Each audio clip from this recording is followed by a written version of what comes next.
जैसा कि हम जानते हैं कि किसी भी तरह प्रॉपर्टी को यदि हम सेल करते हैं तो उस पे जो प्रॉफिट होता है, इसे तकनीकी रूप से हम कैपिटल गेन बोलते हैं, उस कैपिटल गेन पे नियमों के अनुसार हमें टैक्स देना पड़ता है। आज हम चर्चा करेंगे उन 9 तरीकों की जिन तरीकों को अपनाकर कैपिटल गेन पे दिए जाने वाले टैक्स से हमें राहत मिल सकती है। मैं डीएम झा, आप देख रहे हैं स्टोन टैक्स फिन चैनल।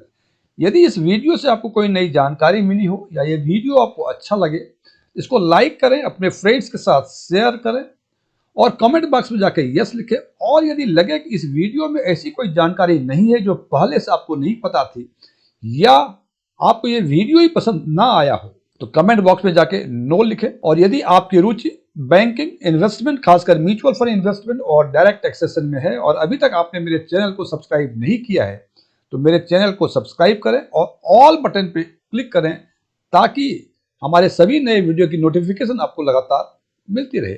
आप हमें अपनी सुविधा के हिसाब से सुपर थैंक्स भी दे सकते हैं। तो मैं चर्चा कर रहा था कि कैपिटल गेन पे दिए जाने वाले टैक्स से छुटकारे के 9 उपाय। इस पर आगे चर्चा करने के पहले एक ब्रीफ करना चाहता हूं कि कैपिटल गेन 2 तरह के होते हैं, लॉन्ग टर्म कैपिटल गेन और शॉर्ट टर्म कैपिटल गेन। और ये डिपेंड करता है उस एसेट्स की, जिस एसेट्स को या जिस प्रॉपर्टी को आप बेच रहे हैं उसके होल्डिंग पीरियड पे। तो इस हिसाब से गवर्नमेंट ऑफ इंडिया ने यानी इनकम टैक्स डिपार्टमेंट ने एसेट्स को 2 तरह में क्लासिफाई किया हुआ है।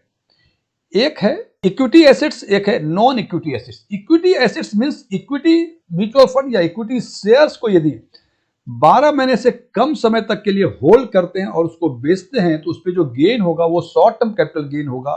और 12 महीने या उससे अधिक समय तक होल्ड करने के बाद बेचते हैं तो जो गेन होगा वो लॉन्ग टर्म कैपिटल गेन होगा। और उसी तरह से नॉन इक्विटी एसेट्स को यदि आप 24 महीने से कम समय तक के लिए होल्ड करते हैं और उसको सेल करते हैं तो सेल पे जो होने वाले गेन होंगे वो शॉर्ट टर्म कैपिटल गेन होंगे। और 24 महीने या उससे अधिक समय तक होल्ड करने के बाद बेचने पर जो गेन होगा वो लॉन्ग टर्म कैपिटल गेन होगा। तो जैसे मैंने बताया कि ये शॉर्ट टर्म कैपिटल गेन हो या लॉन्ग टर्म कैपिटल गेन हो, इस गेन पे दिए जाने वाले टैक्स में छुटकारे के क्या उपाय है, आज इसी की चर्चा करेंगे। तो सबसे पहले हम बात करते हैं सेक्शन 54 की जो इनकम टैक्स का प्रोविजन है। इस प्रोविजन में बोलता है कि यदि आपने रेजिडेंशियल हाउस प्रॉपर्टी को सेल किया है तो उस पर जो लॉन्ग टर्म कैपिटल गेन होगा, इस लॉन्ग टर्म कैपिटल गेन से बचाव हो सकता है, यानी इस पर टैक्स नहीं देना पड़ सकता है। लेकिन कंडीशन ये है कि जो भी कैपिटल गेन होगा उसको एक रेजिडेंशियल हाउस में आप विद इन प्रिस्क्राइब टाइम उसको इन्वेस्ट कर दें। सीधे साफ शब्दों में कि इसमें रेजिडेंशियल हाउस प्रॉपर्टी आपने बेची, उस पर जो लॉन्ग टर्म कैपिटल गेन हुआ, टोटल सेल प्रोसीड की बातें नहीं कर रहे हैं, केवल लॉन्ग टर्म कैपिटल गेन हुआ, वो लॉन्ग टर्म कैपिटल गेन यदि किसी नए एक रेजिडेंशियल हाउस में आप विद इन प्रिस्क्राइब टाइम यानी जिस दिन आपका long term capital gain create हुआ उसके 1 वर्ष पहले से लेके जिस दिन long term capital gain create हुआ उसके 2 वर्षों के अंदर तक यदि नए रेजिडेंशियल हाउस परचेज करेंगे तो आपको उस कैपिटल गेन पे छूट मिलेगी। या यदि आप मकान बनवाना चाहते हैं तो जिस दिन आपका long term capital gain create हुआ उसके 3 वर्षों के अंदर यदि नए हाउस कंस्ट्रक्ट कर लेते हैं तो आपको उस कैपिटल गेन पे छूट मिलेगी। ये तो छूट मिलेगी केवल रेजिडेंशियल हाउस प्रॉपर्टी, इसका मतलब other than residential house property पे ये छूट नहीं है। और रेजिडेंशियल हाउस पे यदि शॉर्ट टर्म कैपिटल गेन भी होता है तो उस पे भी ये छूट नहीं है, केवल लॉन्ग टर्म कैपिटल गेन पे छूट है। दूसरा सेक्शन है सेक्शन 54F।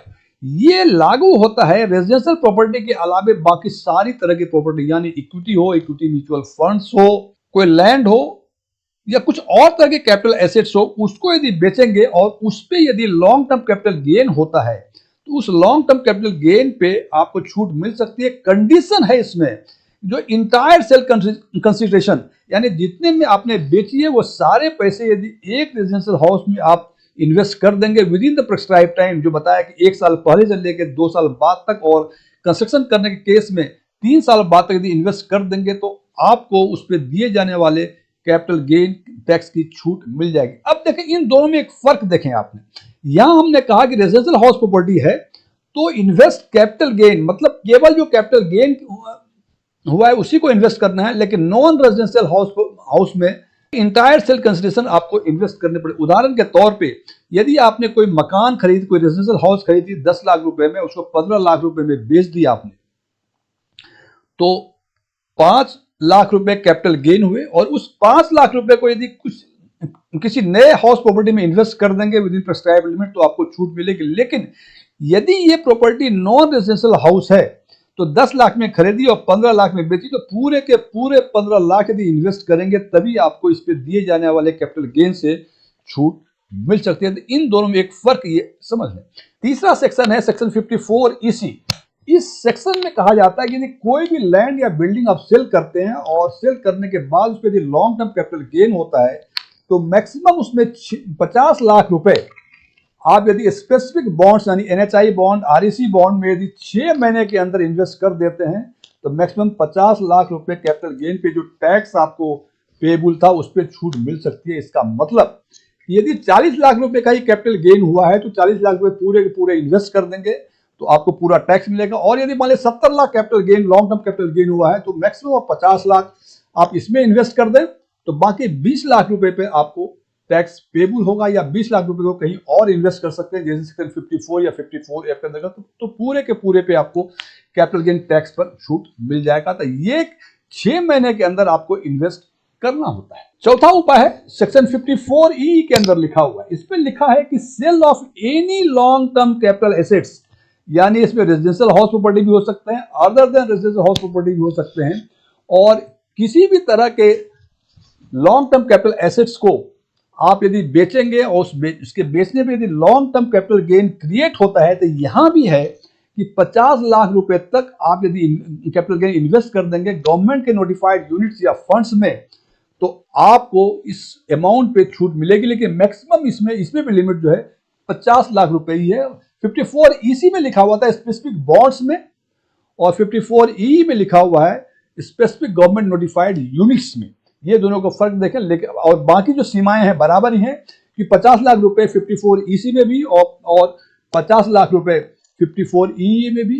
और पांचवा तरीका है जो सेक्शन 54D में प्रोवाइड किया गया है। इसमें कहते हैं कि यदि कोई इंडस्ट्रियल अंडरटेकिंग या बिजनेस यदि कंपल्सरी एक्विजिशन होता है तो उस एक्विजिशन पे जो गेन होता है, यह ध्यान दें, ये शॉर्ट टर्म कैपिटल गेन भी हो सकता है, लॉन्ग टर्म कैपिटल गेन भी हो सकता है। जबकि पहले जो 4 तरह के तरीके देखे उसमें सारे के सारे लॉन्ग टर्म कैपिटल गेन ही हैं, लेकिन इस तरीके में 54ED में आपको शॉर्ट टर्म कैपिटल गेन हो या लॉन्ग टर्म कैपिटल गेन हो, इसको यदि फिर से आप इन्वेस्ट कर देंगे इंडस्ट्रियल बिल्डिंग में या लैंड में तो आपको पूरे के पूरे कैपिटल गेन पे जो टैक्स देना पड़ेगा उस पर छूट मिलेगी। छठा तरीका है जो 54G में प्रोवाइड किया हुआ है। इसमें लिखता है कि यदि इंडस्ट्रियल यूनिट को यदि शिफ्ट करते हैं, देखिए इसके पहले जो था वो इंडस्ट्रियल यूनिट्स को कंपल्सरी एक्वायर करने की स्थिति में थी, लेकिन यहाँ है shifting of industrial units from urban area. Urban area से यदि आप रूरल एरिया में इंडस्ट्रियल अंडरटेकिंग को शिफ्ट कर रहे हैं तो निश्चित रूप से शिफ्ट करेंगे, इसका मतलब यहाँ की प्रॉपर्टी आप बेचेंगे और आगे यदि कहीं इन्वेस्ट करेंगे तो कहते हैं कि जब बेचेंगे तो शॉर्ट टर्म कैपिटल गेन हो या लॉन्ग टर्म कैपिटल गेन हो, दोनों तरह के गेन पे टैक्स आपको नहीं देना पड़ेगा। कंडीशन ये है उस अमाउंट को आप नई प्लांट या मशीनरी में आप इन्वेस्ट कर दें। कहाँ इन्वेस्ट कर दें? नॉन अर्बन एरिया में। ये 54G में लिखा है और 54GA में भी इसी तरह की बातें हैं, लेकिन फर्क केवल यह है कि यहाँ शिफ्टिंग जो है अर्बन एरिया टू SEZ यानी स्पेसिफिक इकोनॉमिक जोन। आपने 54G में देखा कि अर्बन एरिया से शिफ्ट करके आप नॉन अर्बन एरिया में ले आते हैं तो आपको छूट मिलेगी। यहाँ है कि अर्बन एरिया से यदि आप SEZ में यानी स्पेसिफिक इकोनॉमिक जोन में यदि आप शिफ्ट करते हैं तो चाहे उसमें शॉर्ट टर्म कैपिटल गेन हुआ हो या लॉन्ग टर्म कैपिटल गेन हुआ हो, दोनों तरह के कैपिटल गेन पे देने वाले टैक्स पे आपको छूट मिलेगी। आठवां तरीका है जो सेक्शन 54G में प्रोवाइड किया गया। इसमें लिखते हैं कि सेल ऑफ रेजिडेंशियल प्रॉपर्टी। आपने देखा होगा सेक्शन 54 में भी सेल ऑफ रेजिडेंशियल प्रॉपर्टी की बातें थी, 54G में भी रेजिडेंशियल प्रॉपर्टी की बातें हैं। यहां भी बातें हैं कि लॉन्ग टर्म कैपिटल गेन होता है तो कहते हैं कि ये लॉन्ग टर्म कैपिटल गेन या यूं कह लें कि जितनी भी आपने प्रॉपर्टी बेची उस प्रॉपर्टी को यदि आप एलिजिबल स्टार्टअप में यदि आप इन्वेस्ट करते हैं तो आपको उस कैपिटल गेन पे दिए जाने वाले टैक्स पे पूरी की पूरी छूट मिलेगी। ये सेक्शन जो है 54GB जो है, ये सेक्शन स्टार्टअप को फंड करने के लिए इनकरेज करता है। यानी यदि आप रेजिडेंशियल प्रॉपर्टी बेच के स्टार्टअप शुरू करना चाह रहे हैं, कंडीशन ये है कि पूरे के पूरे नेट कंसिडरेशन आप इन्वेस्ट करें, और दूसरा है कि ये गेन जो है ये लॉन्ग टर्म कैपिटल गेन होना चाहिए। तो आपको पूरे के पूरे लॉन्ग टर्म कैपिटल गेन पे दिए जाने वाले टैक्स से आपको छूट मिलती है। और 9वां तरीका है जो सेक्शन 54B में प्रोवाइड किया गया है। इस सेक्शन में कहा जाता है यदि आपने एग्रीकल्चर लैंड को बेचा और उस पर कोई शॉर्ट टर्म या लॉन्ग टर्म कैपिटल गेन हुआ और उस कंसिडरेशन से यदि आपने कोई नया एग्रीकल्चर लैंड में उसको इन्वेस्ट कर दिया तो निश्चित रूप से उस शॉर्ट टर्म या लॉन्ग टर्म कैपिटल गेन पे जो टैक्स आपको पेएबल था वो टैक्स पे आपको पूरी की पूरी छूट मिली। फ्रेंड्स, तो ये 9 तरीके हैं कि किसी भी तरह के प्रॉपर्टी को बेचें, उसको री-इन्वेस्ट करें। कहीं ना कहीं तरीका दिया हुआ, हर एक 9 सेक्शंस में दिया हुआ। ऐसा यदि आप करते हैं तो निश्चित रूप से आपको कोई भी टैक्स देना नहीं पड़ेगा। फ्रेंड्स, ये वीडियो क्लोज करने के पहले मैं कुछ डिस्क्लेमर देना चाहता हूं कि मैं कोई टैक्स कंसल्टेंट नहीं हूं, न ही मैं कोई सीए हूं।